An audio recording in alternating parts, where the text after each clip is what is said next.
ആരെങ്കിലും ഒരുക്കിയ ഒരു സ്നേഹത്തിന്റെ തടവറയിൽ നിങ്ങൾ ബന്ധിതനാണോ? ആണെങ്കിൽ കൂടി നാം അത് തിരിച്ചറിയില്ല എന്നുള്ളതാണ് സത്യം. ഒരു ശത്രുവിനെ നമുക്ക് വേഗത്തിൽ മനസ്സിലാക്കാൻ വേണ്ടി സാധിക്കും. മിത്രഭാവേന കൂടി അവരുടെ ഇംഗിതം അനുസരിച്ച് പ്രവർത്തിക്കുന്ന ഒരു കളിപ്പാവയായി നമ്മെ ആരെങ്കിലും മാറ്റിയാൽ അത് തിരിച്ചറിയുക എന്ന് പറയുന്നത് ഏറെ പ്രയാസകരമായിട്ടുള്ള കാര്യമാണ്. ചില ഘട്ടങ്ങളിലൂടെയാണ് അവർ നമ്മെ അവരുടെ അടിമയാക്കി മാറ്റുന്നത്. നമ്മുടെ നാട്ടിലിറങ്ങി ശല്യം ചെയ്യുന്ന കടുവയും പുലിയെയും ഒക്കെ പിടിക്കാൻ വേണ്ടിയിട്ട് നാം കൂടൊരുക്കത്തില്ലേ, കെണി ഒരുക്കത്തില്ലേ? ആ കെണിയിൽ എന്താണ് നാം വെക്കുന്നത്?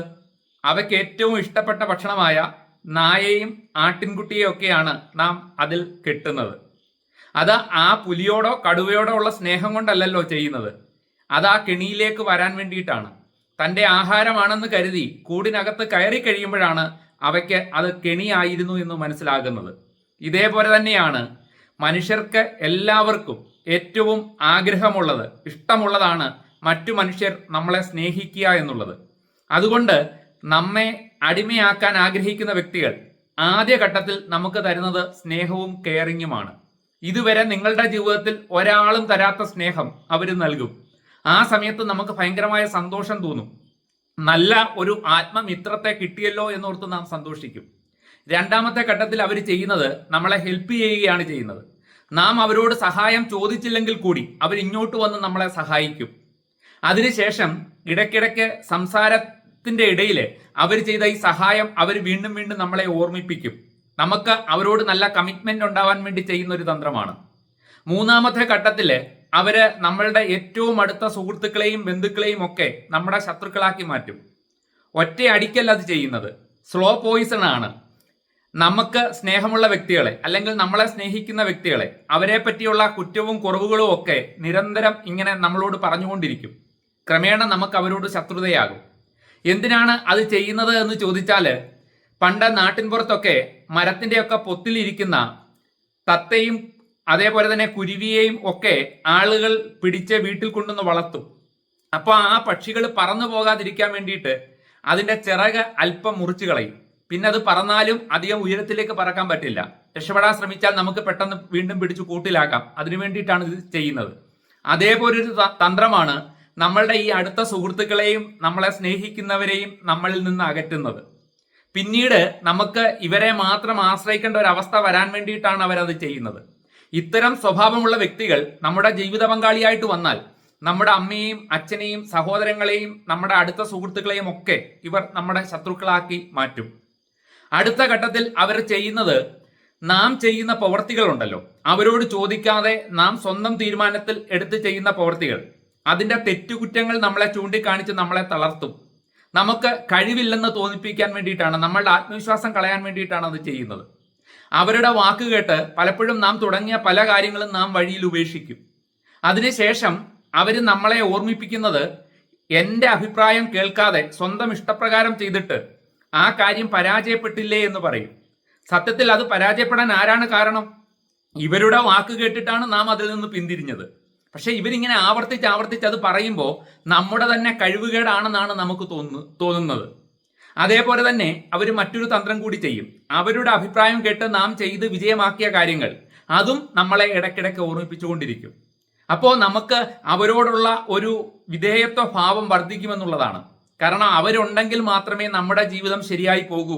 ഏത് തീരുമാനമെടുക്കാനും നമുക്ക് അവർ വേണം എന്നുള്ളൊരവസ്ഥയിലേക്ക് നമ്മൾ എത്തുകയാണ്. അതാണ് അഞ്ചാമത്തെ ഘട്ടം. അതായത് അഞ്ചാമത്തെ ഘട്ടത്തിലേക്ക് എത്തുമ്പോൾ നമ്മുടെ ബന്ധുക്കളും സുഹൃത്തുക്കളും നമുക്ക് നഷ്ടപ്പെട്ടു, നമ്മളുടെ ആത്മവിശ്വാസം നഷ്ടപ്പെട്ടു, നമ്മളുടെ വ്യക്തിത്വം തന്നെ പൂർണ്ണമായിട്ട് നമുക്ക് അന്യമായി കഴിഞ്ഞിരിക്കുന്നു. ഇനി ഒരു മരത്തിൽ കെട്ടിയ പശു ആ മരത്തിന് ചുറ്റും നിന്ന് കറങ്ങുന്നത് പോലെ ഇവരെ കേന്ദ്രീകരിച്ച് മാത്രമേ നമ്മളുടെ ജീവിതം മുമ്പോട്ട് പോകൂ എന്നുള്ള അവസ്ഥയിൽ നമ്മെ കൊണ്ടെത്തിക്കുകയാണ് ചെയ്യുന്നത്. പലരും ഈ ഒരവസ്ഥയിൽ എത്തിക്കഴിഞ്ഞിട്ടാണ് പറ്റിയ അബദ്ധം തിരിച്ചറിയുന്നത്. തൻ്റെ ജീവിതത്തിന്റെ തൻ്റെ ആത്മാഭിമാനം നഷ്ടപ്പെട്ടു, സെൽഫ് എസ്റ്റീം നഷ്ടപ്പെട്ടു, തൻ്റെ വ്യക്തിത്വം നഷ്ടപ്പെട്ടു എന്നവർ തിരിച്ചറിയുന്നത് ഈ ഒരു ഘട്ടത്തിലാണ്. പക്ഷേ അപ്പോഴും ഇവരെ ഉപേക്ഷിച്ച് പോകാനുള്ള ഒരു ധൈര്യം നമുക്ക് കിട്ടില്ല. അവരുടെ അടിമയായി പിന്നെ ജീവിക്കുക എന്നുള്ളതാണ് അവർക്ക് വേണ്ടുന്ന കാലത്തോളം. അവർക്ക് നമ്മളെ മതിയാവുമ്പോൾ ചിലപ്പോൾ ഒഴിവാക്കിയെന്നിരിക്കും. അങ്ങനെ നമ്മളുടെ ജീവിതം നമ്മുടെ കൈവിട്ടു പോകുന്ന ഒരവസ്ഥയാണ്. അതാണ് സ്നേഹത്തിന്റെ അടിമത്തം, വൈകാരിക അടിമത്തം. വൈകാരികമായി നമ്മളെ മറ്റൊരു വ്യക്തി അടിമയാക്കുന്ന അവസ്ഥ. ഇതിന് പരിഹാരമുണ്ട്. പരിഹാരം എന്താണെന്ന് ചോദിച്ചു കഴിഞ്ഞാൽ നമുക്ക് സെൽഫ് എസ്റ്റീം വേണമെന്നുള്ളതാണ്. നമ്മളുടെ ജീവിതത്തിൽ നമ്മളുടെ ആത്മാഭിമാനം പണയപ്പെടുത്തുന്ന ഒരു കാര്യത്തിനും നാം കൂട്ടുനിൽക്കരുത്. നമ്മളുടെ വ്യക്തിത്വത്തെ നാം ഒരിക്കലും ആരുടെ മുമ്പിലും അടിയറ വെക്കരുത്. നോ പറയേണ്ട സ്ഥലത്ത് കൃത്യമായിട്ട് നാം നോ പറയണം. ചില ബൗണ്ടറി നാം സെറ്റ് ചെയ്യണം.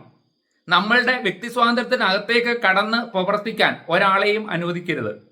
ആ ഒരു സ്വഭാവ സവിശേഷതയുണ്ടെങ്കിൽ ഇത്തരം ഒരവസ്ഥയിലേക്ക് നാം ചെന്നെത്തുകയില്ല. ഇനി അഥവാ നമ്മൾ ആരുടെയെങ്കിലും സ്നേഹത്തിന്റെ ഈ അടിമത്തത്തിന് ഇരയായിട്ടുണ്ടെങ്കിൽ അവിടെ നിന്ന് പുറത്തു വരാനുള്ള മാർഗവും അതുതന്നെയാണ്. നാം നമ്മളുടെ അഭിപ്രായങ്ങൾ അവരോട് തുറന്നു പറയുക, അവരുടെ ഇഷ്ടം നോക്കാതെ നമുക്കിഷ്ടമുള്ള ആളുകളോട് നാം സ്നേഹം കാണിക്കുക. അങ്ങനെ നമ്മളുടെ ആ ഒരു വ്യക്തിത്വം നാം തിരിച്ചു കൊണ്ടുവന്നാൽ രണ്ട് കാര്യങ്ങൾ സംഭവിക്കും. ഒന്നുകിൽ ഇവർ പൊരുത്തപ്പെട്ട് നമ്മോടൊപ്പം നിൽക്കും, അതല്ലെങ്കിൽ അവർ നമ്മളിൽ നിന്ന് പിണങ്ങി അകലും. ഈ യാഥാർത്ഥ്യം മനസ്സിലാക്കിക്കൊണ്ട് വേണം നാം തീരുമാനമെടുക്കാൻ. ഇവരില്ലാതെ ജീവിക്കാനുള്ള ആത്മധൈര്യം ഉണ്ടാക്കിയതിന് ശേഷം വേണം ഇത്തരത്തിൽ നാം പെരുമാറാൻ. കാരണം ഇവർ പെട്ടെന്ന് ഒഴിഞ്ഞു പോകില്ല. ഇവര് ഈ സംഭവങ്ങൾ, നമ്മളുടെ സ്വഭാവത്തിൽ ഈ വ്യത്യാസങ്ങൾ വരുമ്പോൾ അവർ ദേഷ്യപ്പെടും, അതിനുശേഷം പരാതി പറയും, കരയും, പലതരത്തിൽ വൈകാരികമായി നമ്മെ കീഴ്പ്പെടുത്താൻ വേണ്ടി ശ്രമിക്കും. എടുത്ത തീരുമാനത്തിൽ നിന്ന് നാം പിന്മാറുന്നില്ല എന്ന് കണ്ടാൽ ഭൂരിഭാഗം പേരും കീഴടങ്ങും, പ്രശ്നം അവസാനിക്കും. ഇനി അതല്ലാത്തവര് നമ്മെ ഉപേക്ഷിച്ച് പോകട്ടെ, അതിൽ നാം വിഷമിക്കേണ്ട കാര്യമില്ല. കാരണം സ്നേഹവും വിട്ടുവീഴ്ചയും ഒരു വ്യക്തി മാത്രം ചെയ്യേണ്ട കാര്യമല്ല. സ്നേഹം എന്ന് പറയുന്നത് വൺ വേ ട്രാഫിക് അല്ല. നമ്മൾ കൊടുക്കുന്ന സ്നേഹവും പരിഗണനയും നമുക്ക് തിരിച്ചു കിട്ടണം. നമ്മളുടെ വ്യക്തിത്വത്തെ മാനിക്കാത്തവരുടെ സ്നേഹം നമുക്ക് ആവശ്യമില്ല. അതുകൊണ്ട് അങ്ങനെ അത് നഷ്ടപ്പെട്ടു പോകുമോ എന്ന് കരുതി അടിമയായി തുടരാതിരിക്കുന്നതാണ് ഉത്തമം. ഇങ്ങനെ ഉറച്ച തീരുമാനം നിങ്ങൾക്ക് എടുക്കാൻ വേണ്ടി സാധിച്ചാൽ ഇത്തരം ഒരവസ്ഥയിൽ നിന്നും, ഇത്തരം ദയനീയമായ ഒരു ജീവിതത്തിൽ നിന്നും നമുക്ക് പുറത്തു വരാൻ വേണ്ടി സാധിക്കും. ഇത് മാത്രമാണ് ഇത്തരം സ്വഭാവമുള്ള ആൾക്കാരുടെ അടിമയാകാതിരിക്കാനുള്ള പോംവഴി. അത് ചെയ്യുക എന്നുള്ളതാണ് ശരിയായിട്ടുള്ള പരിഹാരം. അതിനുള്ള മാനസിക ബലം നേടുക. അതിനുശേഷം ആ തരത്തില് നോ പറയേണ്ട സ്ഥലത്ത് നോ പറഞ്ഞുകൊണ്ട് നമ്മളുടെ വ്യക്തിത്വത്തെ നാം സംരക്ഷിക്കുക. ഈ അവസ്ഥയിൽ കടന്നുപോയ ആൾക്കാർ, ഈ വീഡിയോ കാണുന്നവരുണ്ടെങ്കിൽ അവര് അത് നമ്മളുടെ വീഡിയോയുടെ താഴെ കമന്റായിട്ടൊക്കെ രേഖപ്പെടുത്തണം. കാരണം മറ്റ് ആൾക്കാർക്ക് അതൊരു അനുഭവ പാഠമായിട്ട് മാറും. മറ്റൊരു വീഡിയോയുമായി അടുത്ത ദിവസം വീണ്ടും കാണാം.